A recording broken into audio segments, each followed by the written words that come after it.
အားလုံးပဲမင်္ဂလာပါခင်ဗျာကျွန်တော်ရဲ့ channel လေးကနေပြန်လည်ပြီးတော့ကြိုဆိုလိုက်ပါတယ်ဒီကနေ့ပြောပြတင်ဆက်ပေးမယ့်ဇလန်းလေးရဲ့နာမည်ကတော့အကျွေးငါးချက်နဲ့ဇီဝမ်းပြစ်အောင်လုပ်တဲ့ဆိုတဲ့ဇလန်းကောင်းတစ်ပုဒ်ကိုပြောပြတင်ဆက်ပေးတော့မှာပဲဖြစ်ပါတယ်ခင်ဗျာအဆုံးထိလိုက်ပါနားဆင်အားပေးကြပါဦးခင်ဗျာနဝတီကျောင်းမှာပြန်လာတော့အခါအိမ်မှာဧည့်သည်တချို့ကရောက်နေသည်ကိုတွေးကြတယ်ယောက်ျားကြီးတဦးနဲ့မိန်းမကြီးနှစ်ဦးဖြစ်ပါတယ်။ဒေါ်သူတောင်သားလယ်သမားများဖြစ်ပြီးရိုးရိုးကြီးများဖြစ်ကြတယ်။နဝဒေရဲ့ဖခင်ကစိုက်ပျိုးရေးအရာရှိဖြစ်သောကြောင့်ကျေးရွာများကိုဆင်းရသည်များကိုရှိတယ်။ဒါကြောင့်မလို့လယ်သမားများနဲ့ဆက်နွယ်မှုရှိတယ်။နဝဒေရဲ့ဖခင်ဦးကောင်းမြတ်ရဲ့မိတ်ဆွေများဖြစ်ပေလိမ့်မယ်။နဝဒေကလူကြီးများစကားဝိုင်းကိုအနောက်အရှက်ဖြစ်မိဆိုတာကြောင့်အိမ်တွင်းထဲသို့တန်းဝင်ကအဝတ်လဲလိုက်ပါတယ်။နဝဒေးရှင်မိခင်ဒေါ်ဆန်းဆန်းမြတ်ကနားခုရောက်ပြီ။ဒါထမင်းစားပြီလား။ခဏနာရေချိုးဧည့်သည်တွေပြန်မစားကြပေါ့။ထိုကဲ့သို့ပဲဆိုပါတယ်။ဘယ်ကဧည့်သည်လဲမေ။စစ်ပင်ကုန်းကလေတားဖေရဲ့မိတ်ဆွေတွေနဝဒေးမအဝတ်လဲပြီးပြန်ထွက်လာတဲ့အခါမှာဦးကောင်းမြတ်တို့စကားဝိုင်းမှာအသည်များကိုကြားချတယ်။စာကြည့်စပွဲမှထိုင်ပြီးတော့နားထောင်လို့နေလိုက်ပါတယ်။ဒေါက်ခေမြင့်ကဘလို့ကြောင့်ဆုံးသွားတာလဲ။စိတ်မကောင်းစရာဗျာ။ကျွန်တော်ရွာကိုရောက်တုန်းကအကောင်းကြီးပါ။ကျွန်တော်နဲ့တွေ့ခဲ့တာတော့မှမကြသေးဘူး။ဦးကောင်းမြတ်ရဲ့စကားဒီเจ้าကိုပြောရရင်တော့အရှိပဲဆရာရဲ့။ဘာယောဂဖြစ်လို့လဲ။ယောဂမဟုတ်ဘူး။ဆုံးပြူစာခံရတာ။ဗျာ။ဦးကောင်းမြတ်ထံမှာအာမေဒိတ်တန်နဲ့တို့နဝတေးရဲ့အာယုံများကလည်းထိုစကားဝိုင်းသူစူစီရောက်ရှိလို့သွားတယ်။ဆရာကမယုံလို့လားအဖြစ်ကတော့လက်တွေ့ပဲ။ဒီခေတ်မှာဓာတ်တွေရှိလို့လားဗျာမဟုတ်သေးပါဘူး။ခေတ်ပညာတက်၍ခေတ်အမြင်ရှိတဲ့ဦးကောင်းမြတ်ကနေလက်ခံခြင်းမရ။မိမကြီးတဦးကနေဝင်ပြီးတော့အသေးချပါပဲဆရာ။ဒေါ်အိုစာပြူစားလိုက်တာ။ထိုကဲ့သို့ပဲပြောပါတယ်။ဒေါ်အိုစာကဘယ်ဒေါ်အိုစာလဲစုံမကြီးစရာကျမတို့ရွာပြင်အဆက်မှာနေတာသူကစုံမကြီးလို့ဘာကြောင့်ပြောရတာလဲဟာဆရာကလေဆရာတွေမတွေ့ဘူးလို့ပါတွေ့တာနဲ့စုံမကြီးဆိုတာတန်းပြီးတော့သိနိုင်တယ်ရုပ်ကြီးကိုကအမလီပြောရှင်တော်မှကြက်သီးထားတယ်နဝဒေမှာသူ့ရဲ့စာကြည့်စပွဲမှာနေပြီးထိုယောက်ျားကြီးနဲ့မိန်းမကြီးများကိုလှမ်းပြီးတော့ကြည့်မိပါတယ်သူတို့ရဲ့ပုံစံကယခုပင်ကြောက်နေကြပုံပြောစမ်းမောင်ဗျာမလှဆုံးမျိုးဆိုတာအယုတ်ဆိုးတာနဲ့စုံမကြီးလို့ပြောကြလားအမှန်ပဲဆရာရဲ့မလားလို့ပြောတာမဟုတ်ဘူးဆုံးပညာကိုတကယ်တက်တာလားပြေလားခွေဆိုရင်ကောင်းခင်ကိုတက်ပြီးကစားတယ်ဘလို့ဆရာကြီးကြားဖူးမှာပါလားပြေလားခွေဆိုရင်စုံတောက်တယ်စုံမြူးတယ်ဆိုတာတကယ်ဆရာရဲ့ဒေါ်အိုစာတို့ channel ကနေမီလုံးနေကောင်းခင်ဘုတ်ကိုတက်တာတွေ့ရတယ်ကျမတို့မျက်မြင်မီးဘုံမြက်နေလွတ်တာဘာညာရှိရင်ရှိမှာပေါ့ဗျာ။ဦးကောင်းမြက်ကလည်းနဝဒေးရဲ့စိတ်သဘောတစ်ထက်ထဲကြပါတယ်။ကိုတွေးမဟုတ်ဖိနဲ့အကြားနဲ့ယုံတတ်သူမဟုတ်။မီးဘုံမြက်မဟုတ်ဘူးဆရာ။မီးလုံးစုံမီးလုံးဒါတင်ဘဲကမလဲဆရာ။ဒေါ်ဦးစာကပညာဘလောက်တက်တယ်လဲဆိုရင်အိမ်တစမိတ်ကတက်ငယ်တိုင်နေဆိုရင်နောက်ပြန်ချိုးပြီးတော့ရေတဲကိုထိတ်လိုက်ရင်ပဇွန်နေဖြစ်သွားရောတဲ့။ဦးကောင်းမြက်မှာရဲပါတယ်။ဟာဒါဆိုကျွန်တော်မိမကိုဒေါ်အိုစားစီမှာပညာသင်ခိုင်းအောင်မှာပဲဟင်ဘာဖြစ်လို့လဲဆရာဈေးကြီးလို့ကျွန်တော်တို့ပစွန်တုတ်မစားရတာကြားပြီလေအဲ့ဒီပညာသာတက်ရင်ဈေးဝယ်ဆရာမလို့ပဲနဲ့ပစွန်တုတ်စားလို့ရပြီအိုကောင်းမြင့်ရဲ့စကားကိုသဘောကျ၍နဝတေးမှလိုက်ပြီးတော့ရေမောမိတော့လေရွာသားကြီးနဲ့ရွာသူမကြီးတို့မှမရှိကြဆရာကလည်းအဲ့ဒါပစွန်အစ်စ်မှမဟုတ်တာအိုကောင်းမြင့်ကနေအဲ့ဒီလိုပစွန်ဖြစ်သွားတာခမည်းတော်မျက်မြင်လားကျွန်တော်တို့တော့မမြင်ဘူးဘူးပေါ့ရွာကားလူတွေပြောနေကြတာပဲဒါဆိုရင်တော့ပုံမြင်နေဖြစ်နေပြီပုံမြင်မဟုတ်ဘူးဆရာဒေါက်ခေမြင့်တိတ်သွားတာဒေါ်အိုစားကြောင့်ပဲဒါဖြင့်ဒေါက်ခေမြင့်တိတ်ပုံကိုပြောပါဦးဒီလိုဆရာရဲ့ခေမြင့်ကလည်းခေမြင့်ပဲခေမြင့်ကဆရာလိုပဲဘာမှသိအယုံကြည်ရှိတဲ့မိန်းမမဟုတ်ဘူးရွာကတခြားလူတွေဒေါ်အိုစားကိုရှောင်ပြီးတော့နေကြပေမဲ့သူကဆက်ဆက်ရှစ်ရှက်သွားပြီးတော့လှုပ်တာဒ ဒေါ်အိုစာတို့ကပန်းဆိုင်ရာတီပေါ်အသီးအရွက်တွေစိုက်တယ်ဆရာမြို့ကဈေးသည်တွေကိုဖောက်တယ်ပေးတယ်ဆရာအဲ့ဒါတနေ့မှာခင်မြစ်ကဒေါ်အိုစာစီကနေဟင်းရွက်တွေအကျွေးဝယ်တယ်တစ်ရက်နှစ်ရက်နေချင်းပြန်ပြီးတော့ပေးမယ်ပေါ့ဟုတ်ကဲ့ဆက်ပါဒါပေမဲ့ခင်မြစ်ကမေ့ပြီးတော့မပေးဖြစ်ဘူးတပတ်လောက်ကြာသွားတယ်ဒီကောင်မခင်မြစ်ကိုကမေ့တတ်တာပါသူ့ရဲ့အကြောင်းကတော့တရွာလုံးကသိနေတာအခုပြောပြီးတော်ကြာမိတဲ့ကောင်မဒါဆိုဒေါ်အိုစာနဲ့တွေးတော့တာပေါ့အဟုတ်ပဲဆရာဒေါ်အိုစာရဲ့ချမ်းဘက်ကိုရောက်ရောဒေါ်အိုစာကကြွေးတောင်းတာပေါ့တကယ်တော့ပတ်စံကမများပါဘူးဆရာရဲ့4-5ချက်ပါဒါပေမဲ့စကားအစင်မပြေဖြစ်ကြပြီခင်မြတ်ကစိတ်တူတူနဲ့မပေးဘူးတော့ဘာဖြစ်တယ်ညာဖြစ်တယ်နဲ့ပြောမိတယ်ဟမ်ဒါကားတော့ဗျာသူ့စီကအကျွေးယူပြီးရင်ပေးချမှာပေါ့ကြွေးလဲယူသည်မပေးဘူးလေပြောသည်ဆိုတော့ဘယ်ကောင်မှလဲဒေါ်ခင်မြင့်လွန်တာပေါ့နဝတီပြောမဲ့ကျန်းစင်ဘာခင်ဦးကောင်းမြတ်ကဝင်ပြီးတော့ပြောပါတယ်သူတို့စကားများတာတော့ကျမတို့မတွေ့ဘူးပေါ့ဆရာဒါပေမဲ့ကြားတဲ့သူတွေကပြန်ပြောတာတော့ဒေါ်အိုစာကပြောတဲ့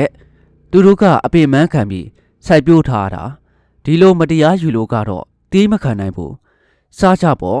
မတရားစားရင်အစိတ်ဖြစ်မှာပဲတဲ့အဲ့ဒီတော့ဦးကောင်းမြတ်ကထောက်မိပါတယ်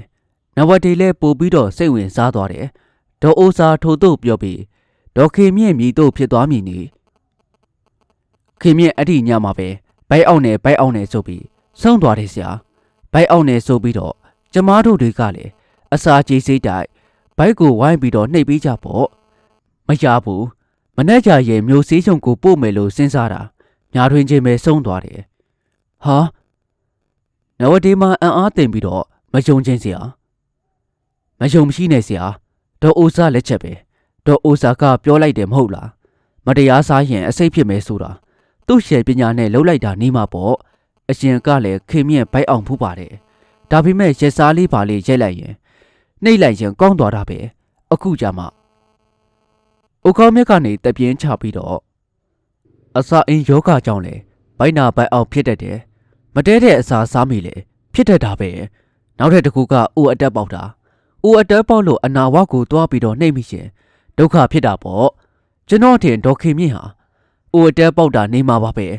တွားပြီးတော့နှိပ်မိလို့ဦးအတက်ပေါက်ပြီးတော့ဆုံးရတာဒေါ်ဦးစားစကားနဲ့တိုက်ဆန်သွားတာနေမှာပါ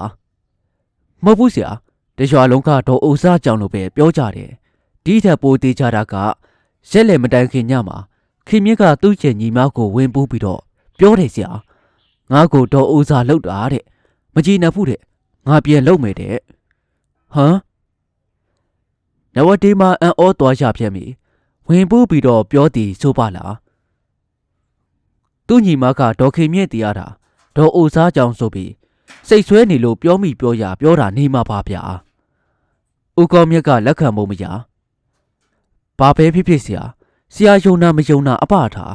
ဆရာရွာကူလိုက်ရှင်တော့ဒေါ်အိုစားကိုရှောင်းပါဆရာပြီးတော့ဟိုအဲ့ဒါနဲ့ဆရာသားကဘေးเจ้าမှာလေအထက်တန်းเจ้าမှာပေါ့10တန်းမှာထိုဦးကြီးတော်ကြီးများရဲ့အကြည့်မှာနဝတီထံကိုရောက်လာပြီအဲ့ဒါဆိုရင်တော့တတိပေးပြရစီဆရာဒေါ်အိုစားရဲ့သမီးလေးကလည်းအဲ့ဒီเจ้าမှာကြောင်းတက်နေတယ်သူ့ရဲ့သမီးကတော့သွားပြီးတော့နောက်ပြောင်မလုံးမိဖို့တတိပေးထားပါဆရာ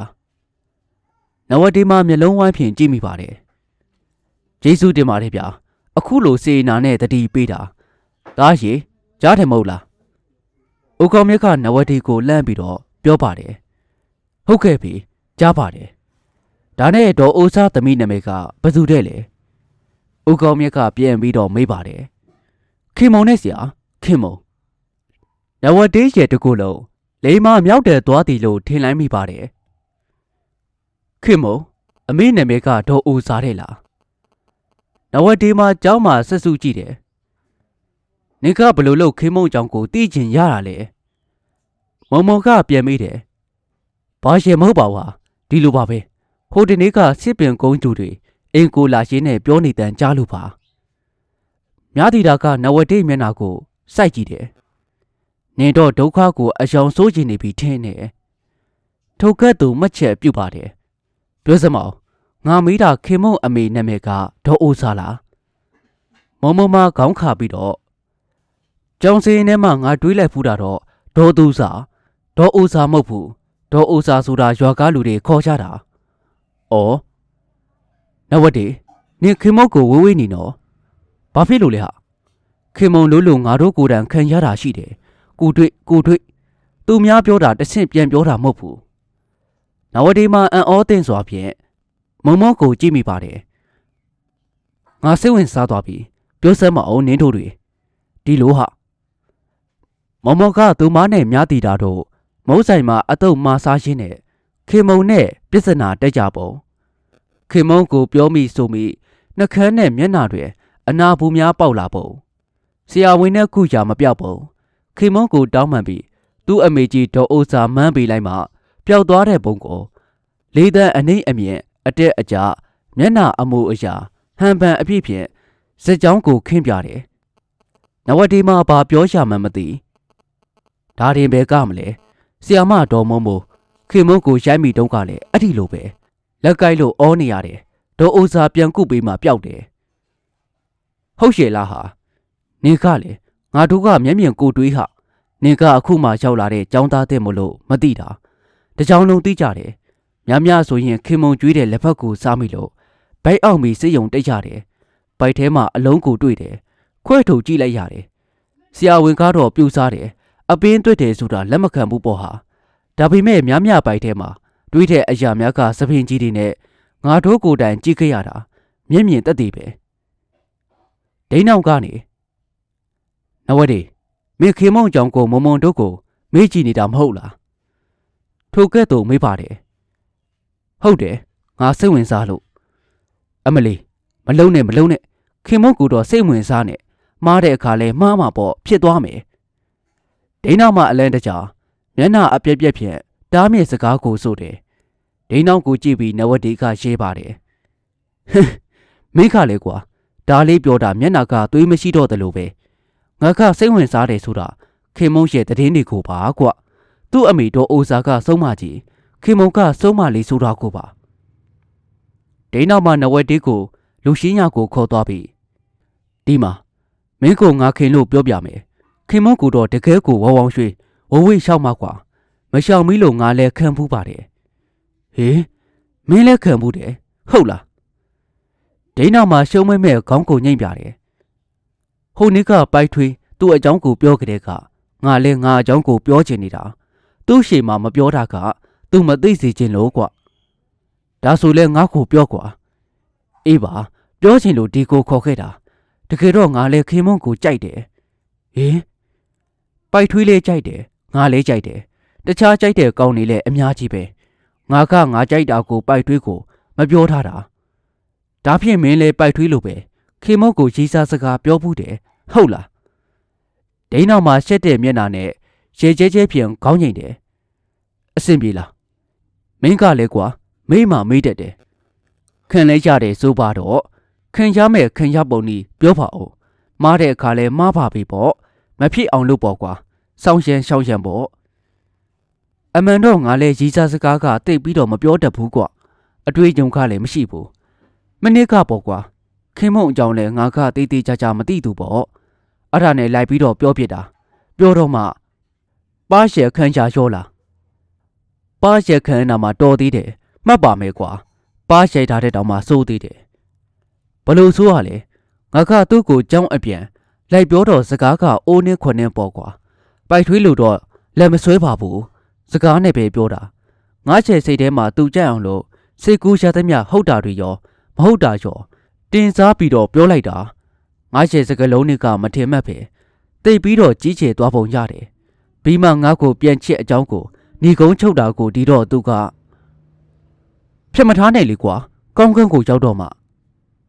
ဒုက္ခတခွန်းပဲပြောသွားတယ်မဟုတ်တာတွေရှောက်ပြောတယ်ချီးပန်းပါစေတဲ့အဲ့ဒါနဲ့အဲ့ဒီညာကချီးတွေပန်းတာ50ကပဲလူလဲမျိုးပဲကြံ့တယ်စီးဒီပါတွေသုံးတဲ့အထိဖြစ်သွားတယ်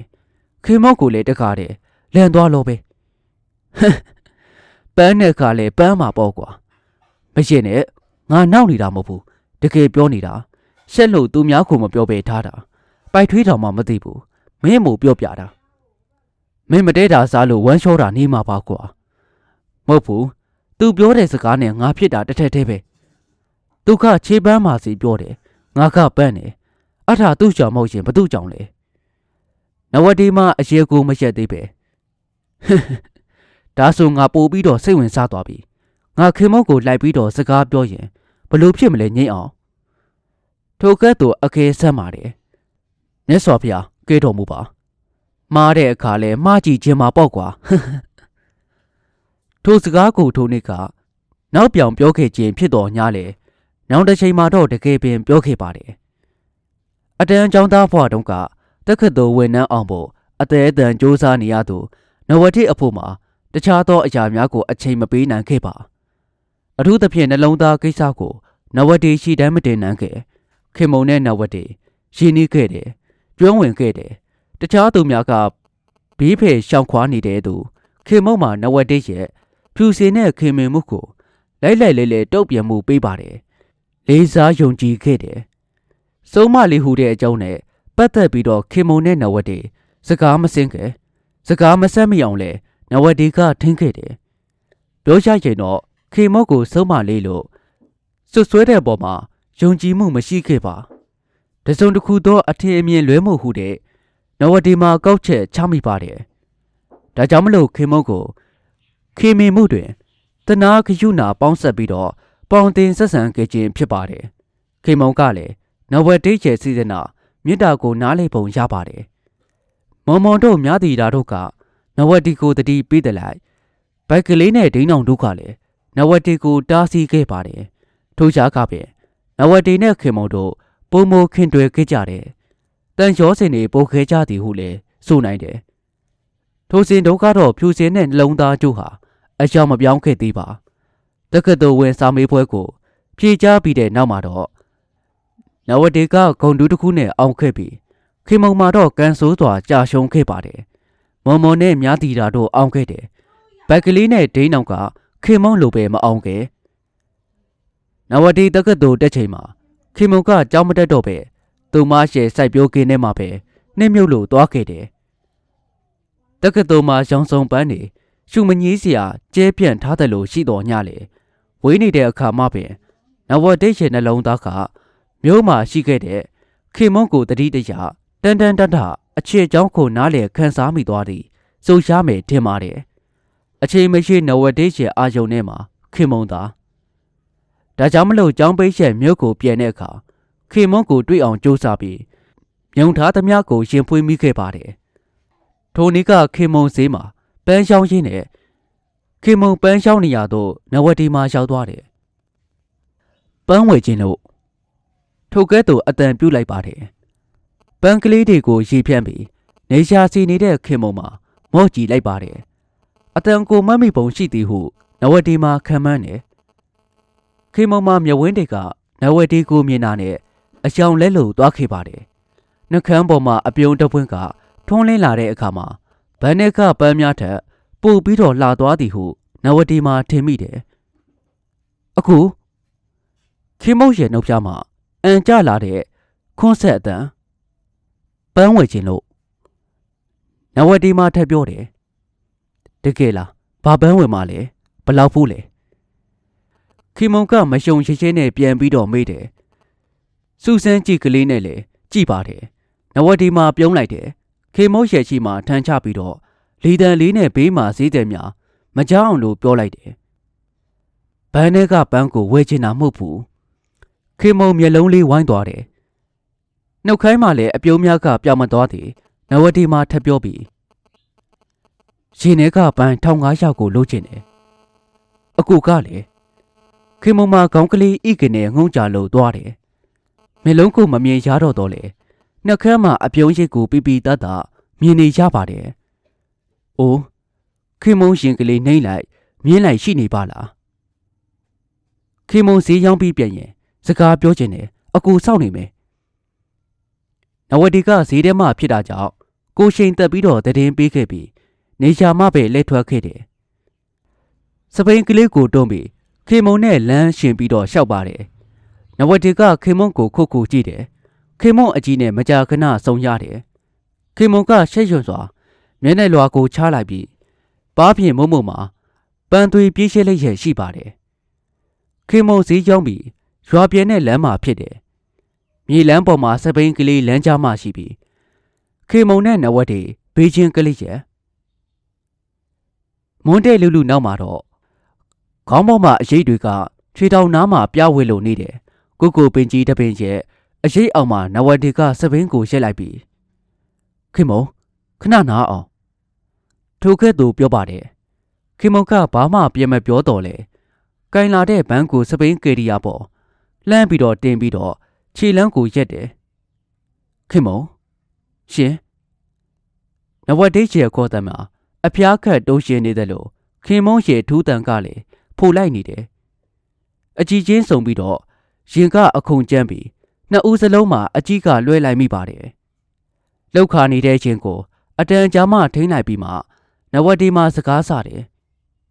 ကိုတက္ကသိုလ်မှာနေခဲ့ရတဲ့ကာလတစ်လျှောက်လုံးခင်မုံကိုတတိရခဲ့တာခင်မုံရောကိုတတိမရဘူးလားခင်မုံလည်းတတိရပါတယ်ခေါင်းမဖို့ဖွဲနဲ့ခင်မုံမှဖြစ်တယ်အတန်ကားတော့ကြားရှုံများတိုးတယ်တန်ရောစင်ဆိုတာနီးနေတာထက်ဝေးတော့မှပူပြီးတော့တိတယ်ဆိုတာအမှန်ပဲခင်မုံကိုရှယ်ရှင်နဲ့ဖြစ်နေတာကိုဘာသာပြန်ပြီးတော့စစ်တီတော့မှဒါဟာတန်ရောစင်မလားဆိုပြီးဒါဟာအချစ်ပါလားလို့နားလည်ခဲ့တယ်ခင်မုံမစကားပြန်မပြောခင်မုံယုံမှာခင်မုံကိုချစ်တယ်ခင်မုံမခေါင်းကပိုးပြီးတော့ငြိမ်သွားတယ်လို့ထင်ရပါတယ်ခင်မုံဘယ်လိုစဉ်းစားမလဲရှင်ကိုပြောတာကိုခင်မုံဘယ်လိုသဘောပေါက်လဲကိုနားလေရဲ့လားကိုစကားကိုယုံရဲ့လားဆိုတာခင်မုံပင်းသက်ကိုရှူလိုက်ပြီးနဝက်တစ်ကိုတွေးလိုက်တယ်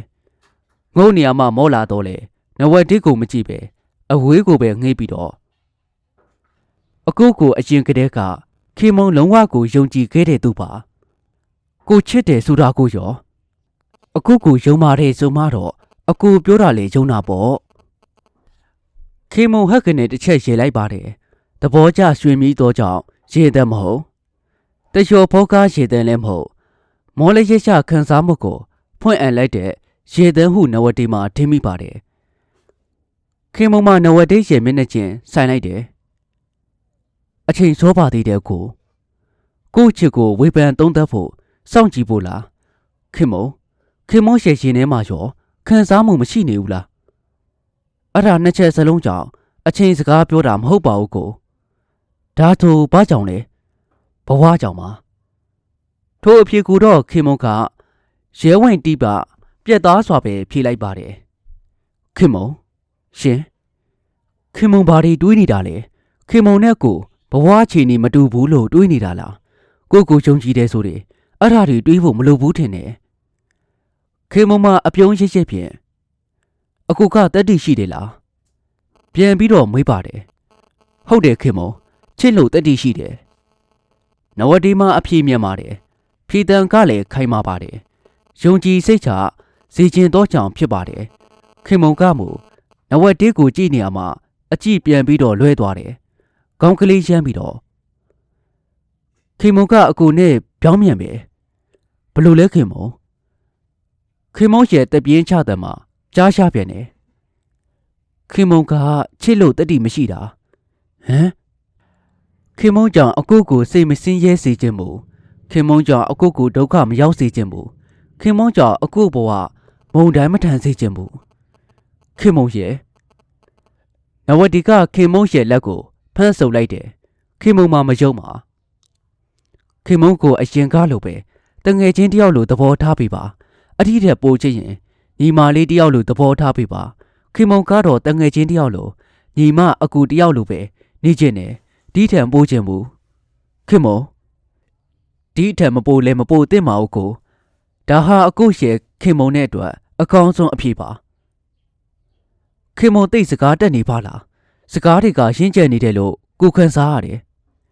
အသက်ငယ်ပြီးမဲ့ဖြတ်တန်းခဲ့ရတဲ့လူလောကတွေအတွေ့အကြုံကပြောရရင်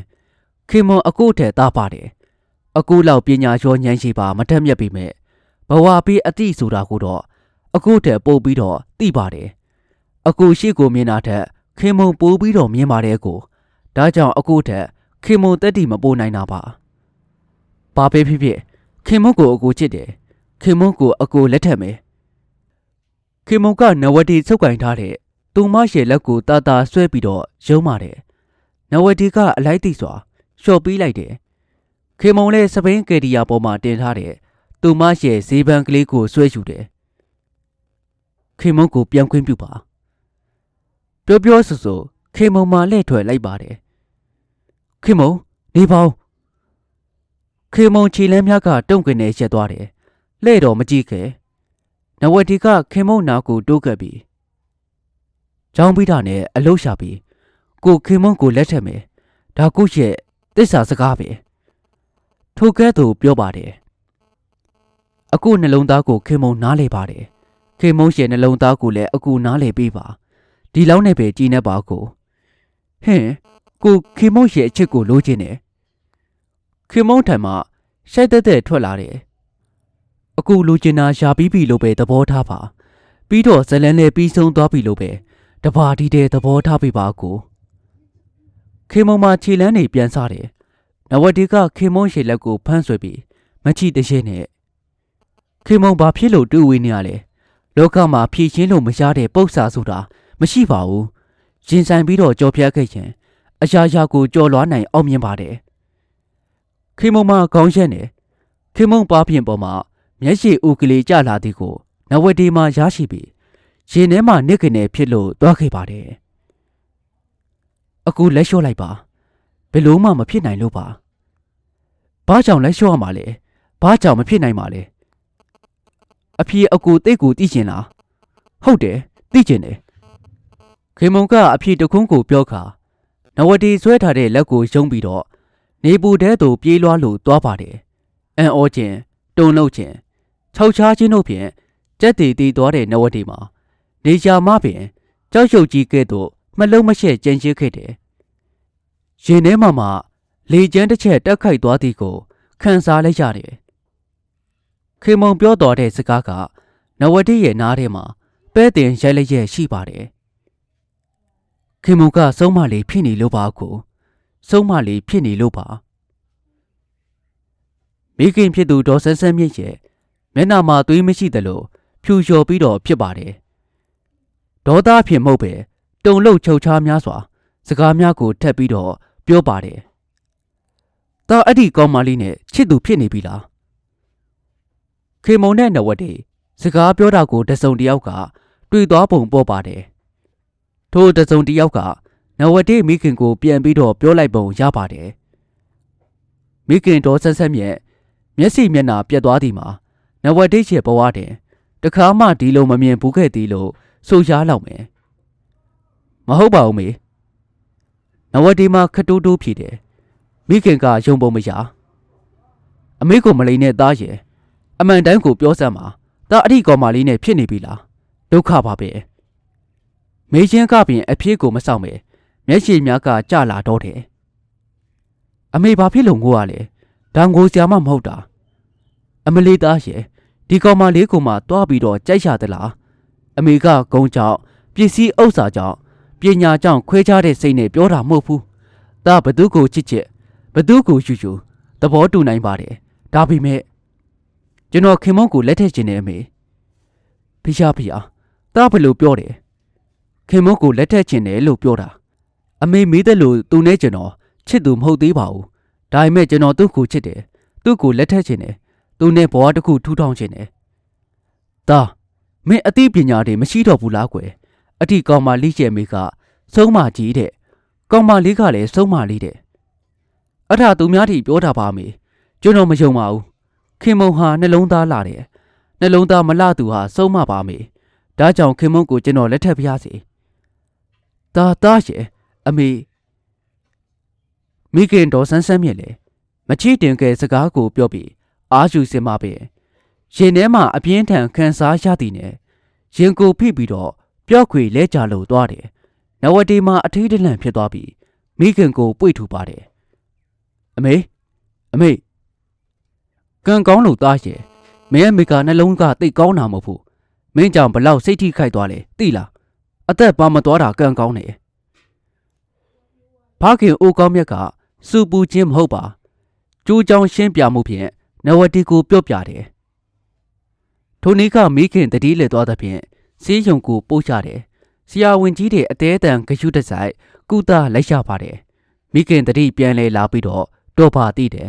မဟုတ်ရှင်တော့နဝတီတီမိခင်ကိုတတ်သူဖြစ်ပေလိမ့်မယ်နဝတီမှာစိတ်မကောင်းပါ